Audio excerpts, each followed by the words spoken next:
This is Where We Live from Connecticut Public Radio. I'm Catherine Shen. Earlier this month, the Human Rights Campaign declared a national state of emergency for LGBTQ plus people following the worst year on record for the number of legislative proposals and wins. Connecticut's 2022 Safe Harbor law, which was in response to the Supreme Court's overturning of Roe v. Wade, included legal protections for people seeking gender-affirming health care from out of state. This is one of several protections for trans and non-binary people where we live, but advocates say the state is not immune from ideological or political attack. Diana Lombardi is the former executive director of the Connecticut's TransAdvocacy Coalition, and she's also a current member of Governor Ned Lamont's Hate Crimes Advisory Council. Well, my concern here in the state of Connecticut is that pressure would be mounting to do away with our health care. We'll hear more from Diana coming up, plus one local healthcare provider. But first, joining us now by phone is Connecticut Attorney General William Tong. Thank you so much for joining us this morning. Good morning, Catherine. And General, what can you tell us about your concerns right now for trans and non-binary people here in Connecticut? So I was part of the team in the legislature when I was on the Judiciary Committee, now many years ago, that established one of the very first comprehensive laws honoring the rights, dignity, and civil rights of trans people in Connecticut. And I'm very proud to say that Connecticut led the way on top of our work, honoring marriage equality, protecting and defending the LGBT plus community. Many other states followed suit, but unfortunately there's been a huge backlash in states that aren't politically aligned and in some ways not aligned with the values that we have here in Connecticut. And basically they're attacking trans people and trans families and trans children in particular across the country, focusing on dismantling their rights to gender-affirming care, attack our personal privacy rights, and celebrated cases of Governor DeSantis in Florida, attacking the right of educators and parents to even talk about LGBTQ plus the rights of trans people and the fact of trans people. And this is really an attack and assault on people and human beings. And Attorney General Tong, apologies, but your signal is sounding a little off and on, so if you wouldn't mind checking on that real quick, if you have time to do that. So right now, I will. Oh. How's this? This is perfect. Thank you so much for being able to do that. But if you want to finish your thought. Yeah, so Connecticut is engaged in almost every one of the big fights across the country. So in Kentucky, in Tennessee, in Alabama, in Florida, we're part of the team, a coalition of states that we're helping to lead in defending trans people, in particular trans kids, in all these big cases across the country. And with Connecticut enacting legal protections for people seeking gender-affirming care from out of state, do you have concerns for those people when they go back home? Yeah, I mean, that's a very real concern. It's the same concern that we have with reproductive rights and freedom. While Connecticut has strong, comprehensive laws protecting people when they're in Connecticut, we're concerned about people when they leave Connecticut. They go to school, they go on vacation, they go to visit relatives, or if you're a doctor, right, or healthcare provider, and you provide treatment to somebody who then leaves Connecticut, are you liable because somehow someone in Tennessee or Alabama or Kentucky is going to allege that you violated their state laws? So this is a very real issue, which is why people may ask, well, Mr. Attorney General, why are you in these cases? Why are you challenging the Don't Say Gay, the so-called Don't Say Gay law in Florida, DeSantis' attack on the LGBTQ plus community? Why is Connecticut in the case in Tennessee and in Alabama and in Kentucky and in West Virginia? And the reason why is because what happens in those states and the law they make in those states can impact us here in Connecticut. And you mentioned just now, too, you're focused on young people as well as education. Let's hear some more from our conversation with Diana Lombardi. She's a former executive director of the Connecticut TransAdvocacy Coalition, especially about the concerns she has here in Connecticut. Right now, the political climate is pretty good here in Connecticut for LGBT people, especially trans. We have a lot of support from the governor on down, but each legislative session, you never know what's going to happen. One of the problems we see is that there has been a number of bills introduced this past session about parents' rights, parents' choice, and we're a little worried about that because we think it might be an end around for the non-discrimination law, that if parents can complain about books in the library or what's being taught in classes, that they might violate the Connecticut state law on non-discrimination. Attorney General Tong, what are your thoughts about what Diana is saying here? Not just where it concerns education, but also the strength of the state's non-discrimination law. Yeah, those concerns are well-founded. The policy of the state of Connecticut is that trans people, and in particular trans children and trans teenagers, have full rights that are protected and honored by law, just like the rest of us. And let me be also very clear about trans girls in particular, because there's been a lot of controversy around trans girls and trans girls in sports. Trans girls are girls in Connecticut, full stop, period. And that's the policy of the state of Connecticut. That's the law, and that's the law that we will honor, fight for, and defend. However, that doesn't stop legislators who don't share those values from introducing laws to challenge the policy and the law of the state of Connecticut. And it's part of a larger, what I would call, virulent attack through this so-called lens of parental rights. It's rooted also in the anti-vaccination movement, which grew out of COVID. You're seeing these book bans pop up around the state, and also these attacks on the privacy of kids who are trans or who are in the process of transitioning, and efforts by people to frankly out those kids against their will, and to force them to disclose to their parents or to the community when they're not ready to do so, and when doing so would be very harmful to them, potentially, and very damaging. And we will be discussing the challenge to Connecticut's I'm struggling here, athletics policy with the ACLU shortly. But Attorney General, as you continue to work on this, as this conversation continues, what do you want trans and non-binary individuals in the state to know? I want them to know that they're fully protected, that the Office of the Attorney General, that the governor, that the state of Connecticut not just stands for them, stands with them, but will fight for them, will fight alongside them, and will protect and defend them and honor the law. Connecticut Attorney General William Tong, thank you so much for your time and for joining us this morning. Thanks, Catherine. And joining me now to discuss the national trends that they're seeing is Gillian Branstetter. She's a communication strategist for the ACLU's Women's Rights Project and LGBTQ and HIV Project, as well as Erin Reed. She's an independent journalist and transgender advocate.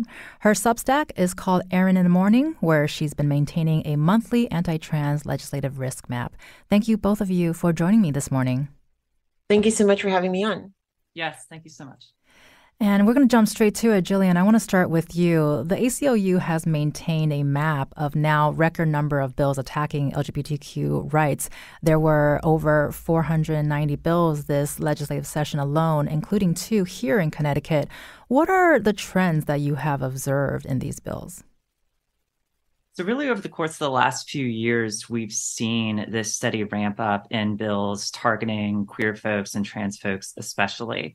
And these followed a Supreme Court victory that we secured in 2020 in a trio of cases known as Bostock v. Clayton County regarding the rights of transgender workers. So at the heart of this was a transgender woman who was fired after she came out as transgender, and the funeral home that she worked for in Michigan dismissed her soon thereafter. The Supreme Court held 6-3 that when you discriminate against somebody because they are transgender, you are discriminating against them because of their sex, and that's going to become important. So when you were discriminating against somebody because of their sex, you were in violation of Title VII of the 1964 Civil Rights Act. That then spawns a very strong backlash in these state houses, very much manufactured to try and bring down the Supreme Court precedent and to try to limit its scope, because I don't think you need to be a legal expert to see how, if firing a transgender person is discriminating against them because of their sex, then other laws which protect against sex discrimination might otherwise reach transgender people. So, for example, it might protect transgender people in school under Title IX, which prohibits sex discrimination. And therefore, we've seen a lot of these bills targeting the rights of trans youth in schools, whether that's the right of trans youth to participate in athletics or the rights of trans youth to access the right facilities and bathrooms.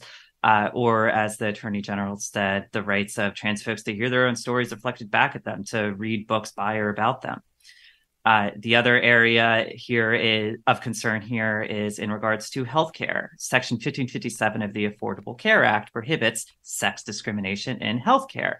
And once again, it doesn't take a whole lot of leaps in logic to understand how the Supreme Court's precedent in Bostock would then extend to protect discrimination in healthcare.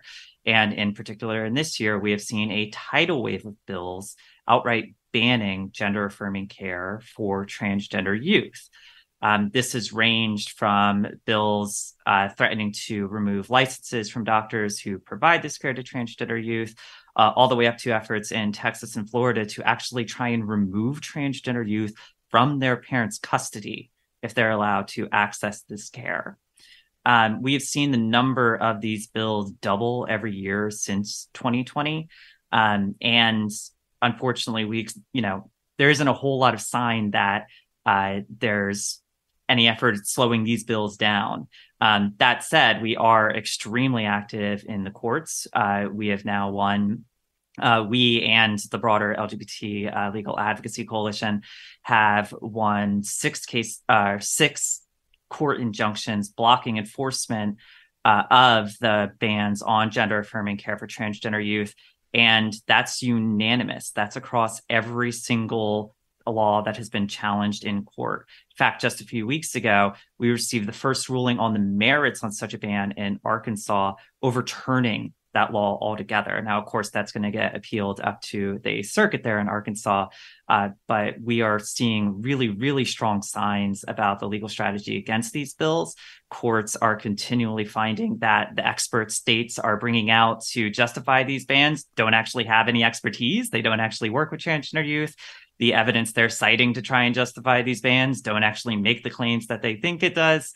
And what's astoundingly clear to me is that a lot of the rhetoric that's used to try and justify these bans, the fear-mongering about gender-affirming healthcare, the lies and misrepresentation of who trans people are, simply aren't holding up under scrutiny. And we are going to be digging deeper into a lot of the issues that you just mentioned, Gillian, but I also want to bring in Erin. Erin, you've also been issuing a monthly map as well, where Connecticut is listed as one of the most protective states. Can you talk about what you're looking at when you're making these categorizations, and also, what does that mean, and what are you most concerned about? Yes, absolutely. So you all just heard the constellation of the laws that affect transgender people from Gillian just now. And whenever I'm constructing this map, it specifically is looking at the number of those laws that have passed, or the lengths at which legislatures have gone through in order to try to pass those laws, as well as steps that states can take to protect their transgender citizens. You see, I actually made this map specifically because people in some of the states that are targeting trans people with the worst laws were continually asking me, is it safe to be here? I want to move. Where can I go to? And so I did look to states like Connecticut, which specifically passed things like refuge protection laws, shield laws for transgender people that get their care within Connecticut's borders, or for providers within Connecticut's borders. And so, I am looking for things like healthcare equity in some of these states. I'm looking for broad non-discrimination laws like we just saw passed in Michigan. I'm looking for those shield laws like we saw in Minnesota and Connecticut, because these signal to transgender people who need to seek care often over state lines that your state is safe. I also want to turn back around real quick and sort of add on to something that Gillian had said.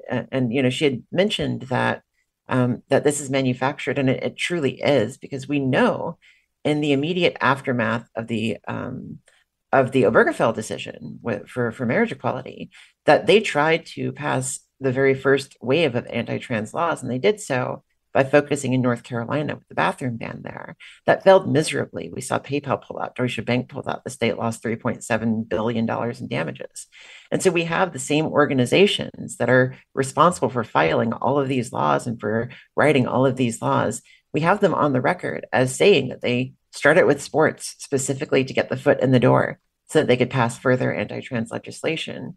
And in fact, whenever you look at all of these anti-trans laws that are spreading around in all of these states, the 500-600 laws that Gillian had just spoken about, you'll see that they are carbon copy of one another. They're all written specifically at some of these right-wing think tanks to try to trigger scrutiny, to try to get around the court decision, as Gillian had mentioned, and to essentially try to sneak bans on gender-affirming care, ways to restrict transgender people in all aspects of life in through the courts. And we have also been talking about education. We heard from Attorney General William Tong earlier, too, where he has a focus on education and youth. And Gillian, I want to ask, are bills geared towards education also a concern? Yes, absolutely. So as I said, there are a variety of bills targeting the rights of transgender students in school, whether that's the right to participate in athletics, whether that's the right to access the bathrooms and locker rooms that are consistent with their gender identity. And of course, we've seen a tidal wave of efforts to ban books from schools and libraries. And, I was thinking of that clip you played earlier from Deanna there in Connecticut. And I think it is really important for folks in a state like Connecticut to know that simply because, the one or two bills that are introduced in the legislature don't stand a chance of passing, it doesn't mean that they are inoculated from attacks like this.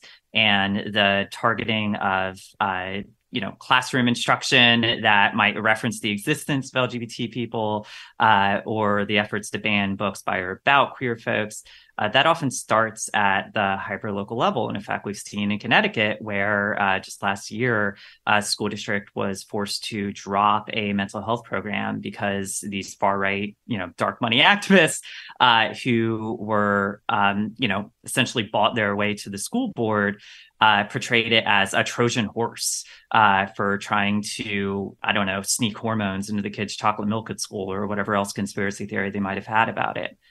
So I think it is really important for folks in a state like Connecticut, or for that matter, Washington, California, to understand that, trans folks are not necessarily guarded from these attacks, that we still need allies in communities like this to get loud in defense of trans folks.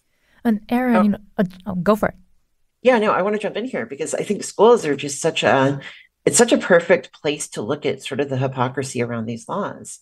For instance, we see the quote unquote parental rights and education laws where they state that if you're a parent who does not want your kid affirmed and you want teachers to not use your trans kids' pronouns, for instance, these bills say that you can demand a teacher misgender your kid.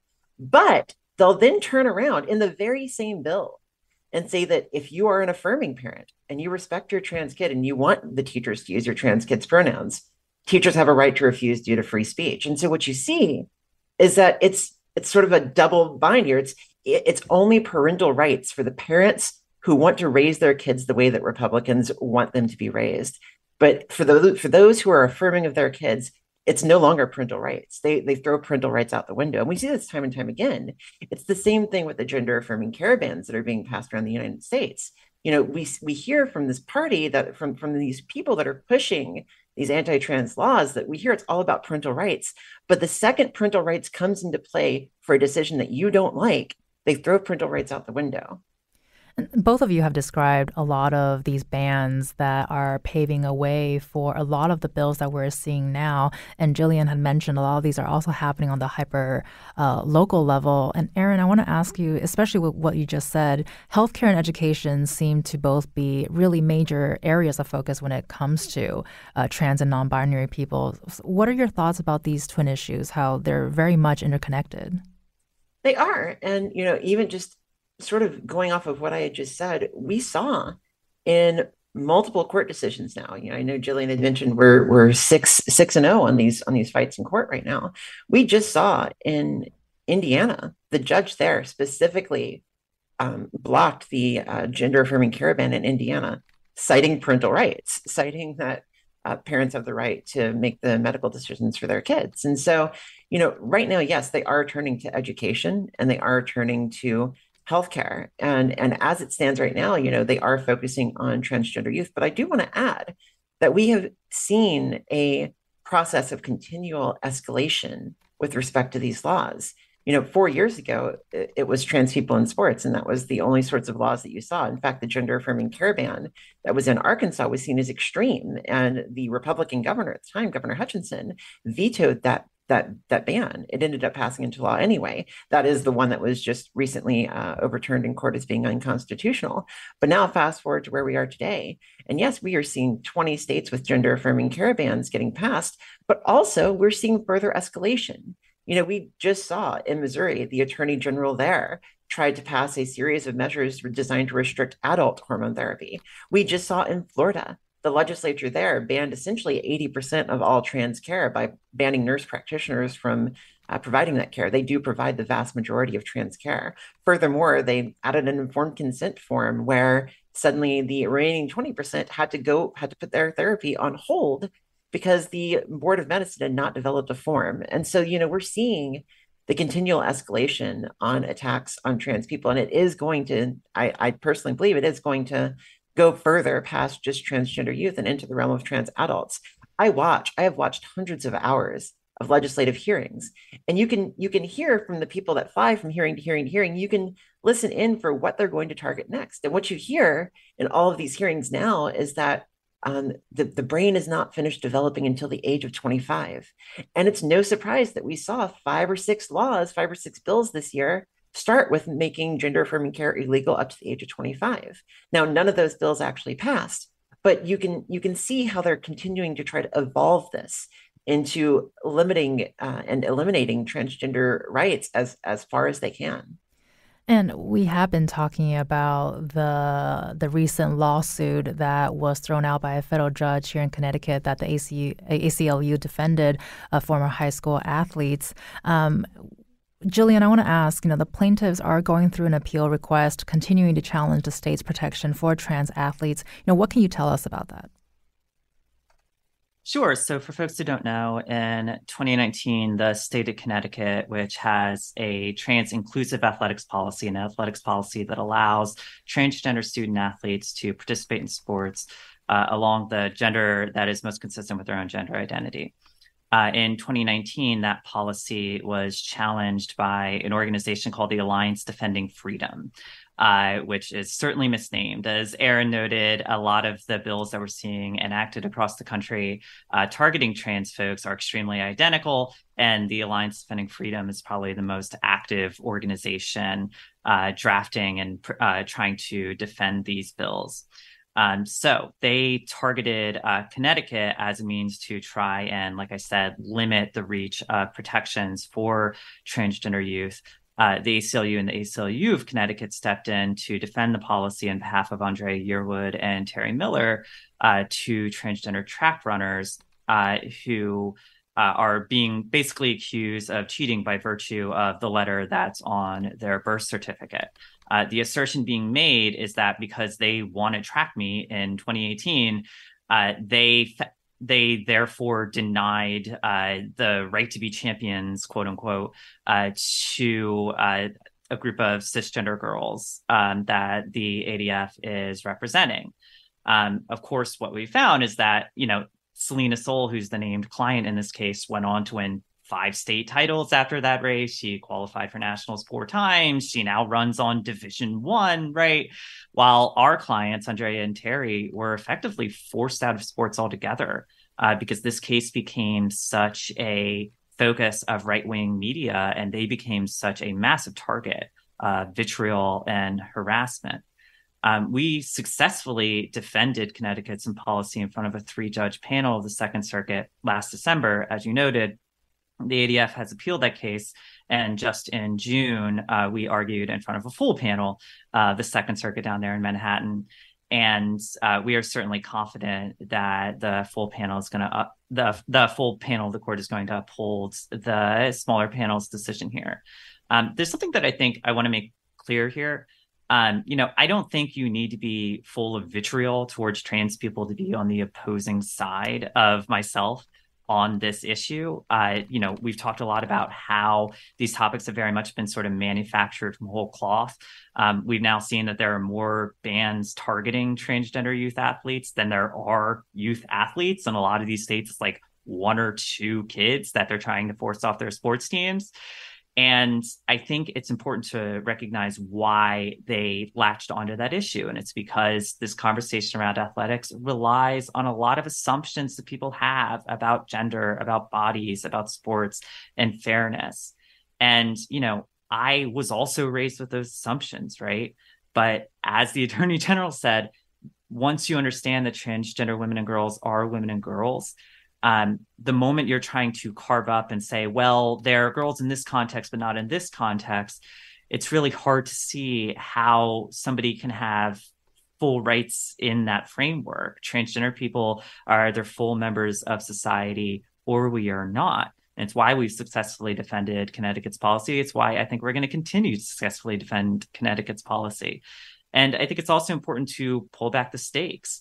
We're also challenging a ban on transgender athletes that was passed in the state of West Virginia on behalf of a 12-year-old girl who runs on her middle school track team with the full support of her coaches and teammates. And the state of West Virginia, we secured an injunction from a federal court blocking enforcement of that ban. The state of West Virginia, with the help of the ADF, went all the way to the Supreme Court and demanded an emergency order so that they could kick this single 12-year-old girl off her middle school track and field team. You typically go to the Supreme Court for an emergency order for something of a national security importance or to stop a pending death penalty, not to kick a little girl off her school track team. So I think it's really important that when we conceive these conversations, that we don't talk about them in the abstract, that we talk about what this reality is actually looking like. I mean, we've read about a case in Kentucky, which also banned transgender athletes. Well, I want to thank you so much for sharing. I apologize, but we are short on time now. Ahead, but thank you so much for sharing your story with us. You've been listening to Gillian Branstetter. She's a communications strategist for ACLU, as well as Erin Reed, who's an independent journalist and transgender advocate. Thank you both so much for being on Where We Live today. And coming up, we'll zero in on what's happening here where we live with one local healthcare practitioner, plus Connecticut reporter Dawn Ennis, who has been writing about this issue. What are your concerns or questions? Feel free to join the conversation, 888-720-9677, or find us on Facebook and Twitter at Where We Live.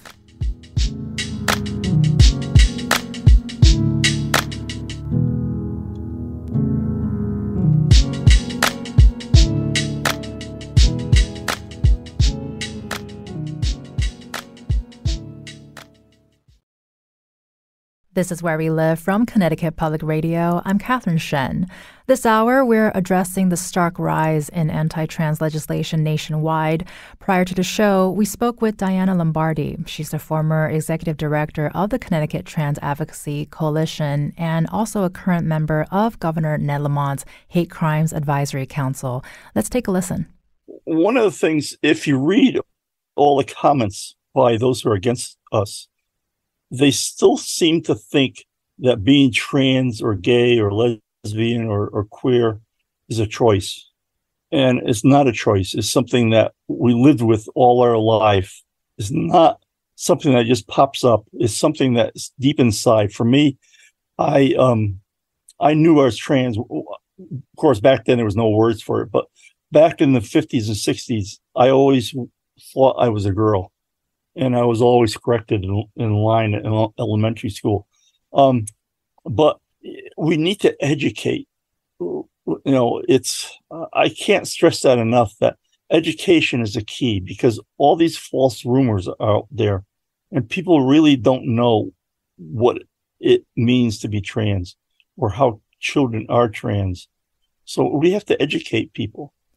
And joining me now is Dawn Ennis. She's a reporter and opinion columnist, as well as Katy Tierney, who's the medical director of Middlesex Health Center for Gender Medicine and Wellness. Thank you both so much for joining me this morning. Good morning. And just a quick note that Middlesex Health is an underwriter on Connecticut Public Radio. And if you'd like to join the conversation, give us a call, 888-720-9677, or find us on Facebook and Twitter at Where We Live. Dawn, I want to start off with you. You've been writing about this issue nationwide, also here in Connecticut. And we also know you had a really eventful week. And can you tell us a little bit about that and any response you have to what we've heard on the show so far? Well, first of all, I'm honored to be among these amazing icons in the transgender movement. And it is a movement because we are fighting for our right to exist. Connecticut, it's a great place. We have the rights that every American should have. But if I travel to Florida, I can't use the bathroom. I can't even use a public bathroom. My friends can't get their hormones. And there are other states where my kids, one of them is trans, won't be able to go to school because their gender won't be affirmed. Here in Connecticut, we have had our West Hartford Pride. We've had other town prides. I've been to Suffield Pride. We had an amazing event with tons and tons of folks appearing to support us and showing their support for us. I'm really excited about that. And yesterday, I traveled to Washington, D.C., where Kamala Harris, the Vice President of the United States, held a reception, and she specifically talked about not despairing and having faith that we will win. And with the support of the Biden administration and their actions, I'm hopeful. I really am. I'm a glass full kind of girl. So I'm hopeful that the administration, the federal government, will find a way forward as federal judges have started to snap back against these restrictive, oppressive, Republican-led governments across the South and the Midwest. I can only say this. I'm me. I've known who I am since I'm 4 years old. I only have been living as my authentic self for 10 years, but there's no going back.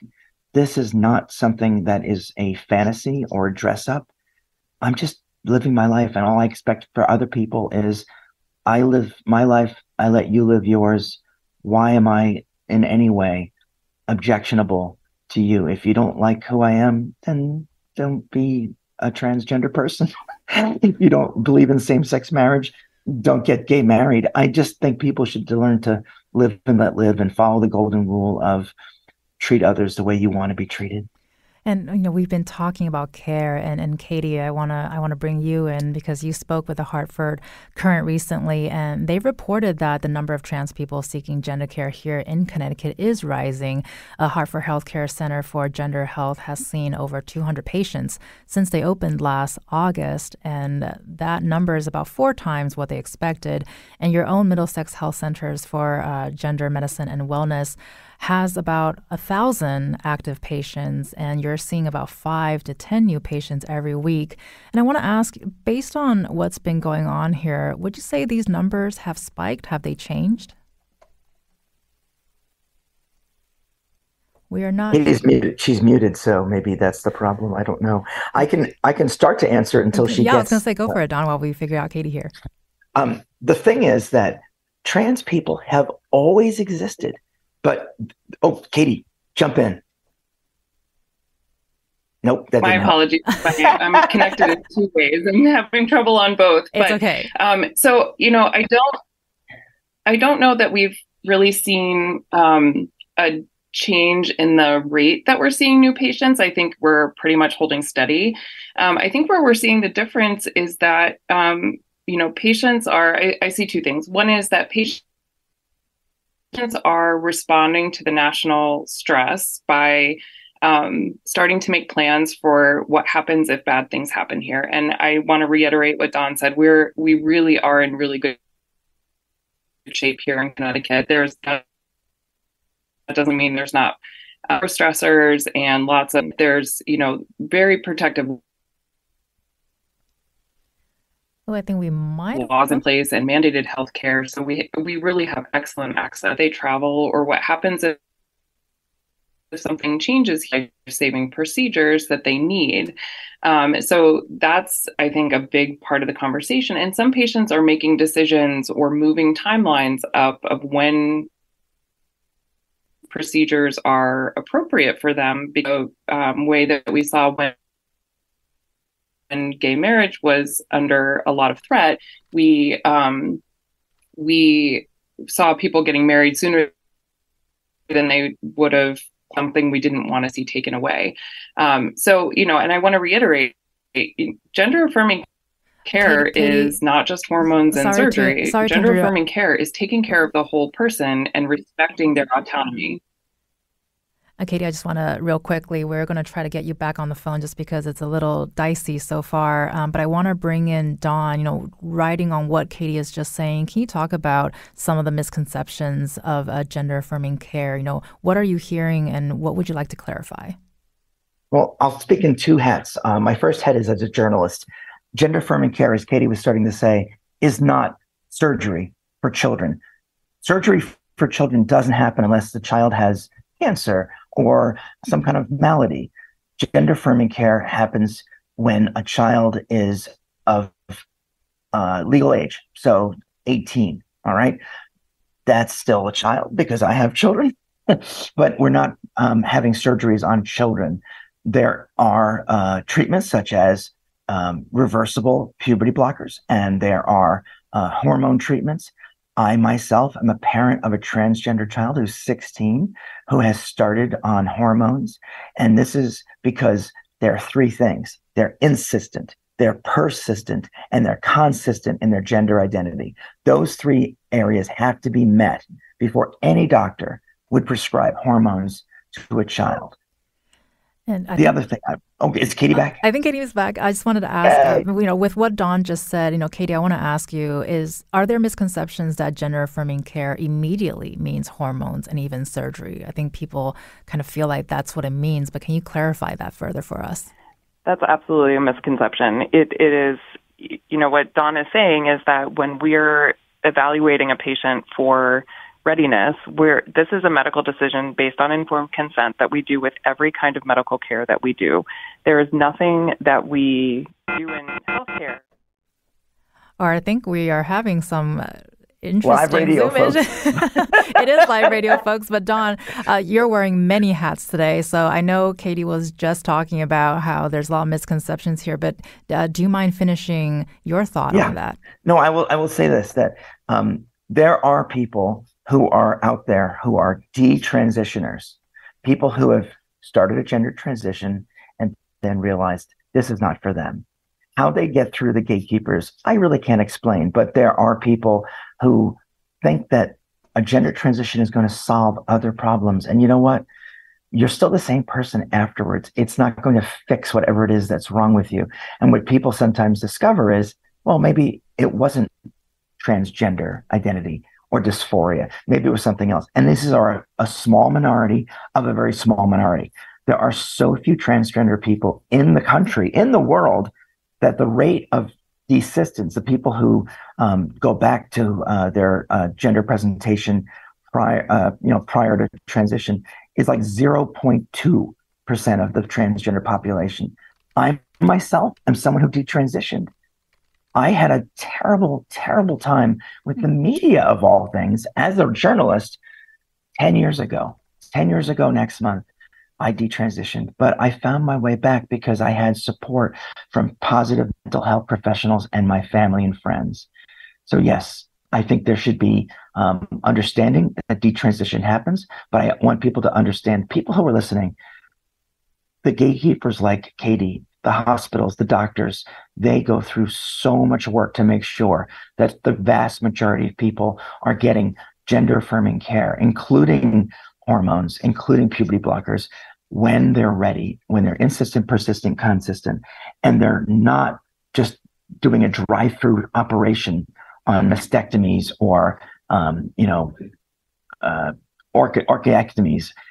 These people that Gillian was talking about, that Erin was talking about, the Alliance Defending Freedom, they are making bank on having these detransitioners scare people into thinking that doctors are butchering children.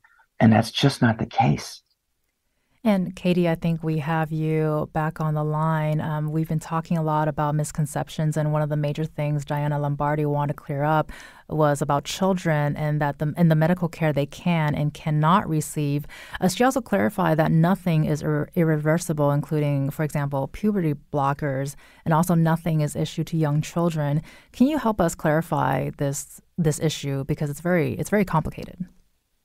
So, the standard process for kids who are trans is to see them as early as they present so that we can make sure that they're connected to the correct healthcare. Like I said, trans people are whole people. They're not just hormones and surgery. So we want to make sure that they're getting all the services that they need. But puberty blockers are there to make sure that irreversible changes that happen with natal puberty don't persist. So if you're a trans feminine person and you're going to make testosterone, that can be really dysphoria inducing. And the point of putting someone on puberty blockers is to put a pause button on that so that we can give the family and the child time to work through some of the issues that need to be worked through, and then get them on the appropriate hormone therapy at the appropriate time. And that can be different for all families and kids. And so that is a conversation to be had with their medical team and their mental health team. And like Dawn said, we are very careful about how we're providing this care, not just because trans care is special, but because they're human and because we are careful with everything that we do. I think the real crux of the issue is that gender-affirming care is medically necessary and life-saving. And so to deny that to people for whom that's appropriate is to deny their existence and to make them less than they are. And we really need to make sure, especially as allies, that we are reaffirming that care and that access all the time. And Katy, can I jump in on that real quick? I want people to understand real quick. These are not experimental drugs. Puberty blockers have been used on cisgender kids for generations. They're not something new. And Katy, Dawn also mentioned the importance of mental health supports. What are you hearing right now? And before we wrap up the segment, any other thoughts you may have been able to wrap up about misconceptions? So I think mental health support is important for almost everyone. I think in general, our current living situation in the United States is difficult. And so mental health support is important for lots of people. But especially for trans people, having really appropriate mental health care, not as a gatekeeping method, but as a support method to make sure that they are transitioning happily and that their families are supportive, and dealing with all of the micro stressors that come with being trans in America. I think that's really important. If I had one final thought, it's really just that it's such an honor to be able to walk with trans people through this process. It is not an easy time right now, but I think we're going to get through it. And in Connecticut, we're so lucky to have so many resources. Many different health systems are providing great care. I would encourage anyone who feels like they need to either start this process or talk through it or get more information to access their health care. It's really important. And stay with us. We'll continue this conversation after a quick break with Dawn Ennis and Katy Tierney.